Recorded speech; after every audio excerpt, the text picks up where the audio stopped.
ぜかここでクラウンを買ってきてしまったの。なんでだと思いますか？はい、アスリート V というグレードになります。で、同じくアスリート V、走行距離8350キロですね。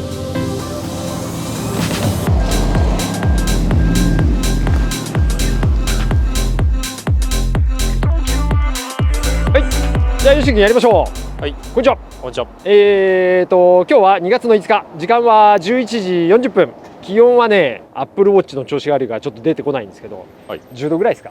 もうまあそれ別にどうでもいいか。やっていきましょう。はい、よっしー君、はい、何の車か分かりますか？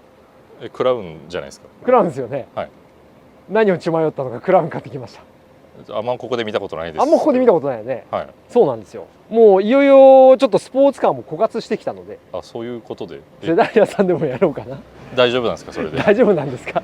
大丈夫じゃないよ。そうなんですよ。うちはですね、一応スポーツカー専門店でやっております。はい。なので、まあこういうね GTR とかですね、GTR とかですね、はい、あとは後ろにありますよね S15 シルビアとかですね。はいはい。まあ4枚ドアだとねインプレッサがあったりとか、あとはやっぱり、皆さん大好きな JZX100 系のマーク2チェイサー、まあクレスターはちょっとしばらく入ってないですけどね。はい。っていうのをメインでやってますが、はい、なぜかここでクラウンを買ってきてしまったの。なんでだと思いますか？手頃な程度良さそうなのがあったとか。程度良さそうなのがあった。そんな手頃な程度良さそうなのはこういう系とかいっぱいあるじゃん。ハイエースでもいいしさ。まあそうです。はい。にもかかわらず、はい、クラウンを買ってきた理由、はい、多分ねヨッシー以外この動画を見てる方は、はい、大体分かってると思います。あ、そうなんですか。なんで買ってきたのか、ヨッシーだけが、はい、多分分かんないんだと思います。なぜならば、はい、なぜならばですよ。まずはエンジン見ましょう。はい、見覚えあるエンジンじゃないですか。これは 1J。お、ヨッシーでもわかる。じゃあ2台目こっちは、はい、2台目こっちのクラウンは、これもエンジン見ちゃいましょうか。はい、いいですか。はい、これも同じ。はい、何の車と同じエンジンですか？チェイサーとか。そうなんですよ。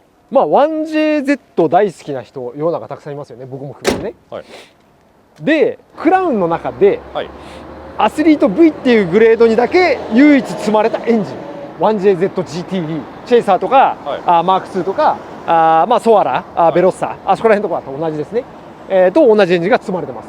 2500cc の、ターボエンジンですね、はい、280馬力が積んであるエンジンなんですよ。そりゃ買うでしょっていう感じで、はい、個人的にも世の中的にも好きな人的にも、はい、多分今結構このクラウンは注目してると思います。そうやって知ってる人はもうご存知のやつ。もう知ってる、はい、知ってるんですよ。し、はい、値段もですね、同年代のクラウンシリーズもしくは同年代前後ですね、はい、これが17のクラウンなんだけどさ、15クラウンもしくは18のクラウンとかと比べても、はい、ダントツこの17のクラウンのアスリート V だけドーンって値段高いんで。あ、高いですね。高いんで。それはなぜか。それはそうですよ。1J 積んでんだもんっていう話でした。OK ですか？はい。まあそんな感じで、スポーツカーの仕入れに困ってセダンを仕入れたわけではなく、はい、手頃な程度のいいのがあったから仕入れたわけではなくですね、はい、ちゃんとうちがクラウンを仕入れる理由っていうのはあるんですよ。でその理由は 1JZ ターボエンジンが積んであるからという感じでございます。なんで、今日はそんなですね2台入ってきました。向こうにも何かありますよね。まあ、なんかもう1台クラウン見えますけど見えるよね、はい、しばらくあれチラ見されてるけどまだ出てこない、はい、あいつはもうちょっとまだ出るの先かな。今日はとりあえずこの2台を、ご紹介させてもらえればと思います。どっちもね、程度良くておすすめですし、はい、値段もねパチッとはちょっとまだ決めてないから伝えられないと思うんだけれども、はい、一つ言うと同じ程度同じクオリティと同じ走行距離で仮に100系のチェイサーとかがあったとするじゃん、はい、それよりも、クラウンの方がね全然安いんですよ。全然安い、はい、だから結構狙い目だとは思ってるので、はい、まあそんな感じでちょっと注目してみてもらえればと思います。 OK ですか？はい、はい、じゃあ今日もやっていきましょう。よろしくお願いします。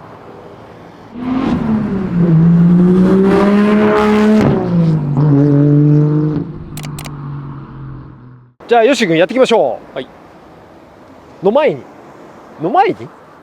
なんか今中古車業界揺れに揺れてるんでしょ。揺れてますね。何系で揺れてるの？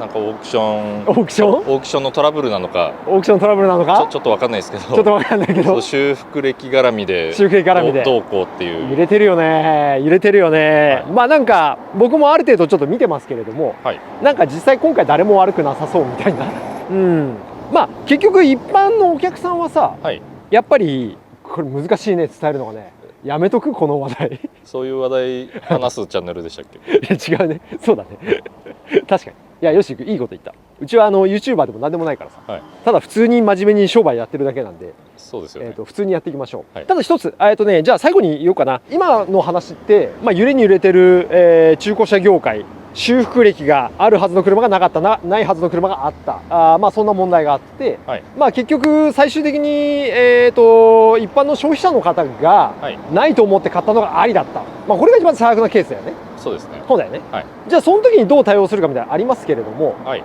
それを回避する方法これをやっときゃ大丈夫っていう方法が、まあ、何個か多分あると思うんですけど探せば、はい僕の中では明確に一つだけあるんですよ、はい消費者として車を買う時にこれをやっとけばとりあえずは大丈夫だよねっていうことが、はい1個だけあるんですよ、はいまあそれはね最後に言いますそれあるんですねある、はいあるんですだからそれさあれようちのチャンネルはさっきも言ったように別に YouTuber でも何でもなくて、はいやっぱりいい車入りましたで車の良さがね僕の拙いあれですけど伝えられればいいなっていうのがまず一つあとやっぱりこれを買おうとされている方がやっぱり遠方の人とかはさなかなか車見れないわけじゃん、そうですねだからそれで少しでもまあ雰囲気が伝わってもらえればいいなっていうのが2つ、はいあとはやっぱりまあこれはねちょっと2台ともオークション仕入れなんですけれども、はい直接お客様がうちに売ってくれた場合は何度も言うように売ってくれた車要はうちに売った車だよね売った車がはい映像として後から見返せるっていうのはとてもいいことなんじゃないかなと思ってやってますので、はいまあ、それはコンセプトにやってますから、はいそうあんまりYouTuber みたいに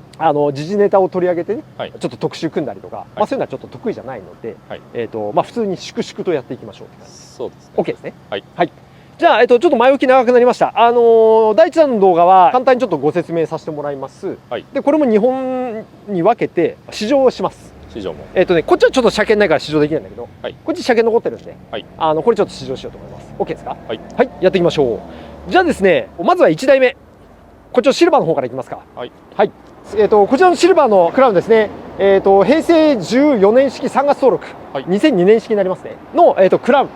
でグレードはアスリート V というグレードになります、はいアスリート V なのでさっきヨッシーが気づいてもらった通り 1JZGT の、まあ、チェイサーとかマーク2とか、はいと同じ 1JZ のターボエンジンが積んでありますで、走行距離なんと6万6700キロ少ない少ないよね、はい少ないんですよでやっぱりねこういう車はねなんか15万キロ20万キロが当たり前の中で少ないんですよ少ないですねで、修復歴なしほぼノーマルという感じの車でございますじゃあこっちも先にさらっと紹介しようかなこっちはですねこっちも同じく、2002年式のこっち9月登録、で同じくアスリート V で同じく距離は少なくて8万300キロか少ないでしょ少ないですね少ないんですよ、いつもマーク2チェイサー15万キロ20万キロやってますよね大体行ってますね8万キロですから6万キロですからまだまだ全然のでこっちも一応修復歴なしという感じの車ですじゃあですねシルバーの方ちょっと紹介させてもらえればと思いますが、まあ、2台まとまってなので、まあ、ざっくりいこうかなっていう感じでした、で、皆さんが今当てにならないと言われてるんですか当てになるというんだか、オークションの展開図がありますね、これを見ながらやっていきますかはい、まあ俺も一応検品してるんだけどねフロントバンパー、下にちょっと小傷ありますけど先に言うとね外装めっちゃ綺麗です、フロントバンパーちょっと小傷ありますヘッドライトの上ちょっとクリアハゲありますここら辺は、気になる人は自分で直してくださいまあバンパーの下は全然気にならないけどねそうですね、っていう感じで横も回ってもらうと、左側 A3 と書いてありますね A3 どこですか吉井君分かりますか A3 まあまあ目立つ感じじゃないですかまあまあ目立ちそうですね A3 左下 A3 この辺ですかそれは後ろですねこっちですねはい戻ってください戻ってください戻ってください戻ってください左ここですね下そうですねこれは A というよりかは AU じゃないですかねオークション会場によっては B と表記されますかねっていう感じなんでまああれなんですよ表現はね会場によって違うんですよまあとはいえ、まあ、目立たないところ1箇所傷ありますぐらいはい、で、車高に関してはノーマルです、はい、が後ろだけちょっとはみ出てるでしょ、ホイール。これ見てもらうと分かるんだけどスペーサーかましてるんですよね。スペーサーが入ってる。そう、スペーサーが入ってて、でタイヤはもうこれ結構古いんじゃないか。まあタイヤももうひび割れてるから要交換で考えてもらった方がいいんじゃないですかね。はい、2018年のタイヤですね。まあ溝はあるんで車検とかは問題なさそうですけれども、はい、まあやっぱりうちのチャンネル見てる方はまあ比較的やっぱ改造が好きな方ですから、はい、まあおそらくみんな変えちゃうんじゃないかなとは思うんですけど、で、後ろが回っていただくと、後期テールなので、まあ、前期がないんでねちょっと比較にならないんですけれども、はい、後期型なんで後期のテールになってますよと。で、じゃあ今度こっち回ってもらって、ちょっと狭いんでねごめんなさいね。ここに下にここら辺に A2 って書いてありますね。 A2、はい、あります。どこですか A2。 なんか位置的にはなんかここら辺な感じですよね、はい、でも全然違うんですよ。ここなんですよ。こことこことここら辺なんですよ。こことこの辺、はい、はい、っていう感じなんですよ。なのでこれは本当に参考程度にしかならないので、はい、まあ基本は現物見ましょうねっていう話なんですよね。はい、はい、でもねそれぐらい多分一番目立つのが右のリアクォーターのタッチペンアートかな、はい、まああれぐらいじゃないかなと思います。じゃあヨッシー君次よいしょいきますよ。はい、はい、じゃあヨッシー君ナイスいきますよ。はい、はい、で、走行距離は66,647キロですね。はい、はい、少ないです。内装ほぼノーマルですね。そうですね。はい、はい、一応まあアリストと同じかな、ステアシフトみたいのがついてて、これは4速オートマですかね。はい、3、4、そうだね、4速オートマか。3リッターだと確か5速オートマだったかな。ノーマルです、以上です、っていう感じでございます。ただ座り心地はとてもいいです。あとはあれですね、ナビゲーションがこれカロッツェリアのサイバーナビだよね。こういうのもさ多分だよ、純正でライブサウンドシステムみたいのが、はい、クラウンとかだといいのが入っちゃってるんで、はい、軽自動車とかだとさパッと配線抜いて配線だけ変えてオーディオつけられたりとかするじゃん、はい、でもこういうクラウンとか高級車の場合ってさそういったのを変換するキットみたいなのがやっぱ 2,3 万とかするんだよね確か。それだけでも、はい、なんでいいんじゃないかなと思いますね、こういうのが初めからついてるのはね。でしかも今ってこうやって立ち上がるタイプのナビゲーションってあんまりないから、はい、だいたいディスプレイでこうなっちゃうじゃん。そうすると目線がだいぶ下ですけれども、そうですね、立ち上がるこういうナビなんでこれはいいんじゃないかなと思いますね。バックカメラはなしという感じですね。まあでもこいつがついてればバックカメラつけたければそんなに難しくないんじゃないかなと思います。はい、ハンドルもねやっぱね、まあタイヤが細いっていうのもあるよ、はい、でもやっぱクラウン軽いんですよ。乗っててめっちゃ楽。まあエアコンとかも特段問題ないし、やっぱスイングついてるんだね。こうやってね、スイング、はい、スイングしてますよね。高級車ですね。高級車ですね。まあマーク2とかにもついてたけど、はい、当時13のクラウン12とかついてたのかな。まあ昔からねやっぱクラウンといえばついてて、でもセルシオにはついてないんですよ。ついてないんでしょ。ついてないんですよセルシオには。はい。っていう感じですね。シートも一応見ていただいて綺麗でしょ。でクラウンそのベージュ系の内装と、はい、まあこういうグレートーン濃い系の内装があるんだけれども、はい、まあやっぱりアスリートですから、はい、こういうさ黒ウッド調の、はい、と黒い内装がいいんじゃないかなと思いますね。はい、はい、じゃあ後ろ行きますか。いつもと違って座っちゃいますけどやっぱクラウンですからこれはちゃんとついてるわけですよ。はい、灰皿もありますね。ここは何だろう、これも灰皿かな。まあこれは灰皿のあれがもうなんだノンシガーパッケージみたいになってるのかな。で肘掛けもあって、はい、この肌触りもいいですね。こんな感じでございます。快適だねやっぱり。さすがクラウン、さすがクラウンです。後ろもいいですね。後ろもいいですね。はい、じゃあ次はエンジンルーム行ってみますか。はい、はい、ちょっと長くなっちゃいそうか。サクサクいった方がいいか。そうですね。はい、まあこんな感じです。じゃあサクサクいきましょう。ノーマルなんで以上終了みたいな感じで、はい、ちょっとベルト泣き出てるんで、まあ、さっきスプレー吹いたけれども、はい、納車前にはねこういったベルトなんかは交換してあげた方がいいと思いますね。はい、まあよくある 1J だとオイル漏れとかね、まあ、そういうのはパッと見はないんですけれども、はい、まあこれもやっぱり納車前に点検してあげた方がいいんじゃないかなとは思います。まあ修復歴はございませんので、まあ、こういうネジとかもね触ってないですね。はい、大丈夫そうですね。あれだね、クラウンはコアサポートに番号入ってなさそうだね。はい、てないですね。マーク2とかだったら入ってたけどね。はい、こっちのネジもここを見てくださいね。どうですか？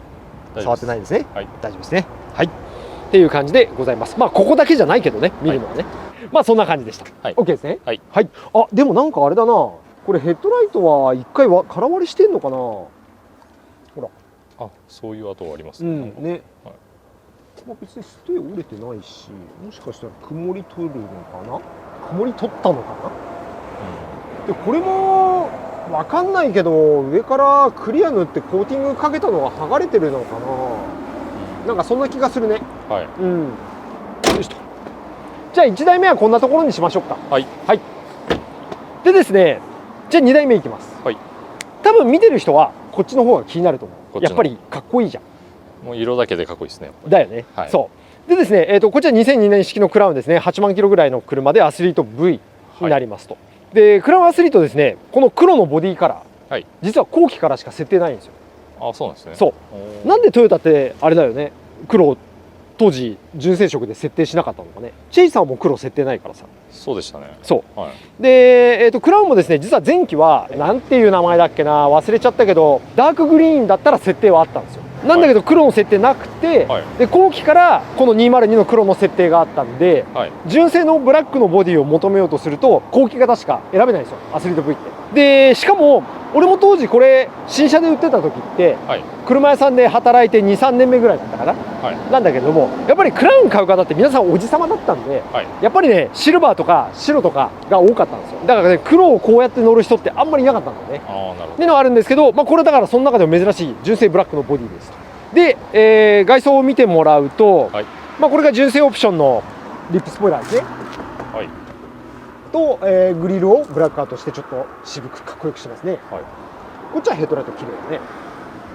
綺麗ですね。はい、はい、っていう感じです。で、横に回っていただくと、まあ、これ車高をねブリッツの車高調で下げてあるんですよ。はい、でホイールはノーマルです。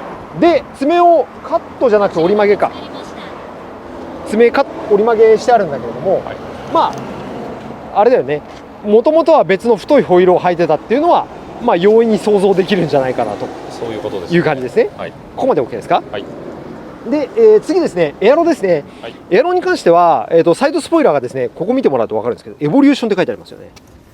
エボリューション。はい、このメーカーを知ってる方はなかなか2でございます。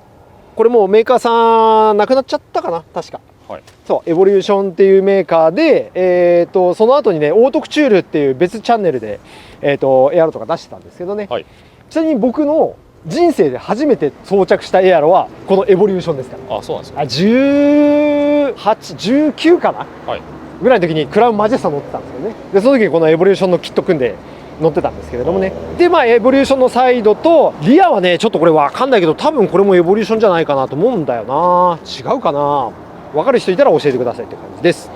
で、傷に関しては一番目立つのはここかな、はい、もうこれそのまんまにしてます。気になる人は直してくださいって感じです。クリアの割れだね。はい、まあ多分修理してもそんな値段かかんないと思う。はい、後ろもちょっとここら辺にクリアの割れが出てくるかなっていう感じ。まあそんな目立たないんですけどね。はい、であとはマフラー、マフラーオンとかに関してはまた後でやりますけれども、はい、まあデュアルのマフラーです。はい、一応サイレーサー入れてありますが、うまくちょっと入ってないので、このままだと危ないのでちょっと引っこ抜こうと思ってます。はい、っていう感じでございます。まああとは細かいので言うと、まあ線傷ちょっとって感じ。磨けば落ち、まあこれは磨きじゃきついか。ここが一番目立つかな、線傷だと。そうですね。はい、という感じでございます。 OK ですね。はい、あ、そうだね、これもね評価書があるんですよ。オークションの査定書、はい、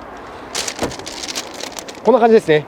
さっきのガビガビに割れてるところとか A1 ですからね、全然当てにならないですね。A1 じゃないですね。はい、って感じですね。はい、あとはまあこの W2 って書いてありますけど、はい、これはまあ多分ルーフ、まあ見てもまあカメラじゃ映んないかな、色あせを多分1回塗り直してるんだよね。はい、ボンネットとルーフに関しては、色が入ってて、おそらくはであれば、あ、でもトランクは色入ってないんだ。あ、いややっぱ入ってるか。ああ、綺麗にやってるね。あ、でも塗装の状態、塗りの状態結構いいな。うん、そうだね。トランクも色入ってるかな。はい、だから上面多少の色あせで一回塗り直してるのかなっていう感じかな、はい、横とかは入ってなさそうだけどね。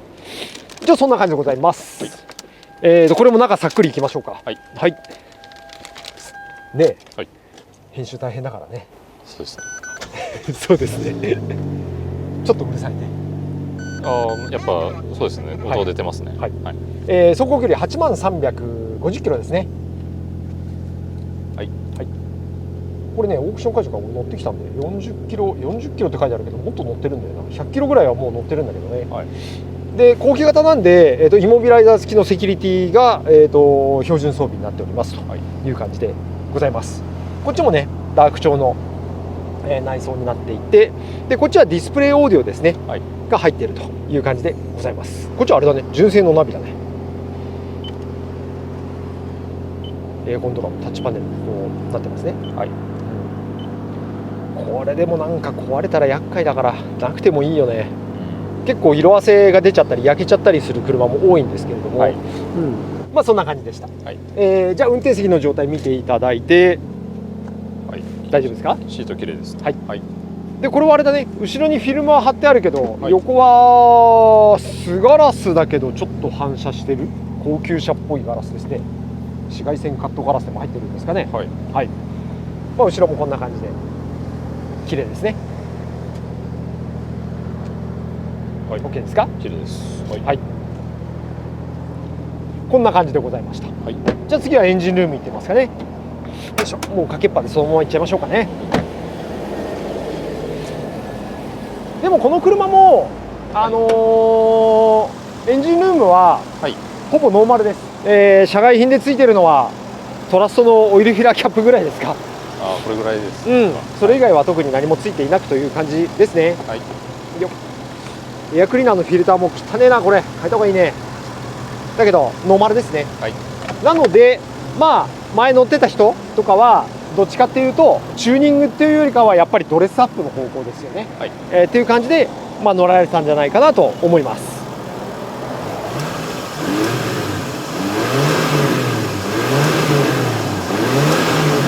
こんな感じですね。はい、はい、ちょっとサイレンサーが今仮止めなので、はい、あんまり吹かすのはちょっとやめてっていう感じですね。はい、はい、こんな感じでございました。はい、OK ですか？はい、はい、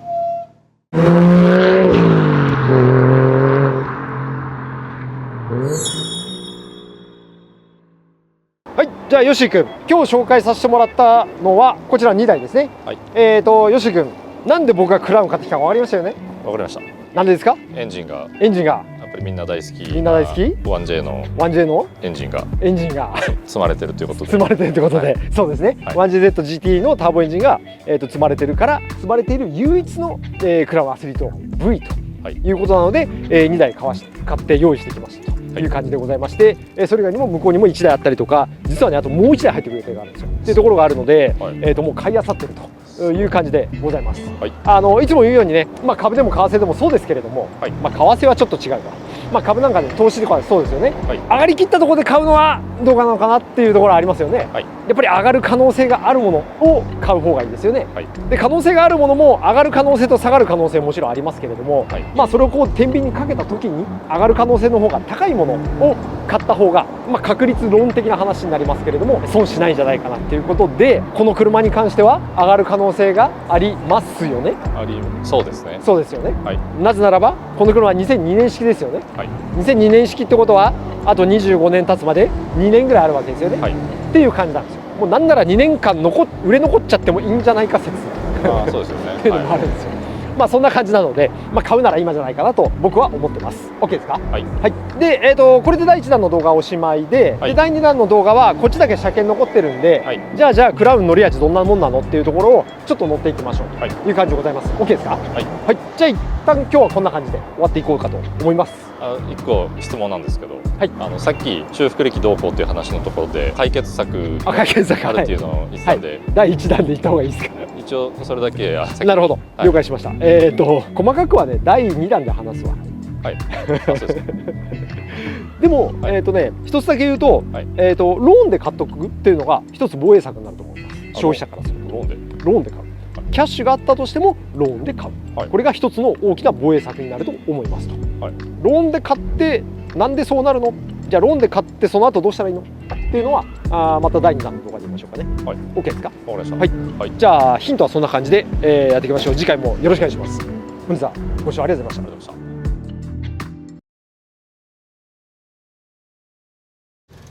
いやー、ヨッシー君、もう1台のクラウンがですね、はい、なぜこいつが現れないかっていうとですね、はい、エンジンチェックランプがついちゃってダメなんですよ。あ、チェックランプブルブルブルブルいってるじゃないですか今。いってますね。これちょっとねバッテリー上げちゃったからね、アイドリング学習できてないっていうのはあるんだけど、はい、ち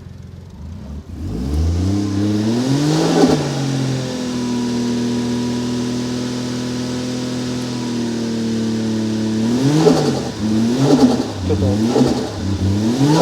シェイサーっぽい、シェイサーっぽいです。いつもの感じになってますよね。はい、そしてこれ中見てもらっていいですか。向こう側からでもいいですけど、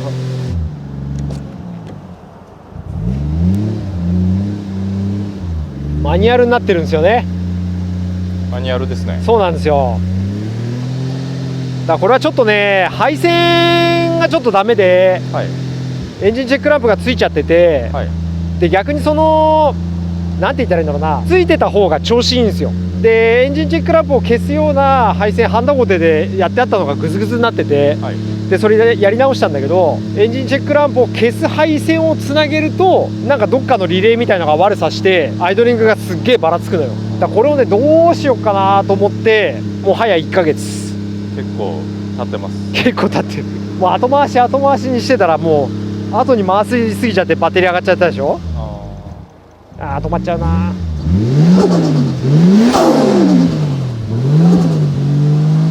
でもさっきのさ、はい、クラウンのこのゆっくりの伸び回転と、はい、あとこの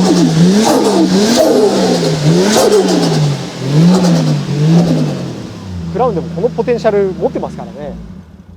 そういうことですね。そうそうそう、はい、そういうことなんですよ。そういうことなんですよ。止まらないで、止まらないで。ダメか。ちょっとバッテリー充電してかな。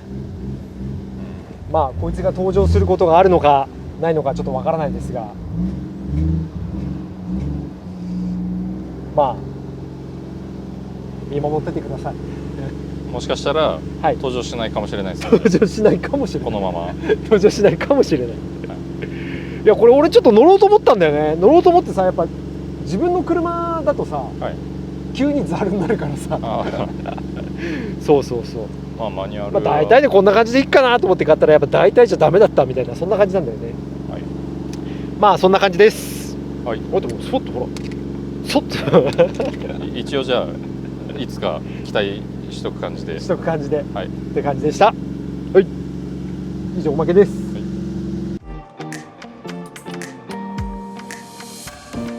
こっち車検残ってますから試乗してみましょうというのは一つ。車外のマフラー入ってるので、はい、まあまあ恒例マフラーサウンドチェックいきましょう。おお、なるほど、早いぞこれは新しいブームが来るよ。